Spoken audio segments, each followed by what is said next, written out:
Hello everyone, তো সবাই গরমে কেমন আছো জানিও। আমি মোটামুটি ভালোই আছি। শুধু গরমের জন্য একটু কষ্ট হচ্ছে আর কি। তো আজকে আমি গাছের আম পেড়ে আম মাখা করলাম। তো কে কে খাবে বলো চলে এসো বাড়িতে।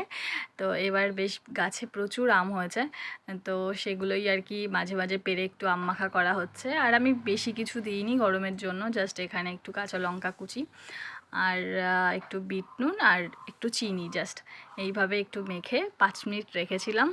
দেন যা টেস্ট কি বলবো অসাধারণ, জাস্ট অসাধারণ। তো কে কে গরমে আম মাখা অলরেডি খাওয়া শুরু করে দিয়েছো, আর কে কে খাওনি জানিও। তো খেলে পরে চলে এসো, আমাদের বাড়িতে প্রচুর গাছে আম হয়েছে।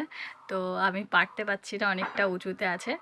আর এই নিচুর দিকে কটা আম হয়েছিল। তো কালকে আমার একটা বন্ধু এসেছিলো, স্কুল ফ্রেন্ড।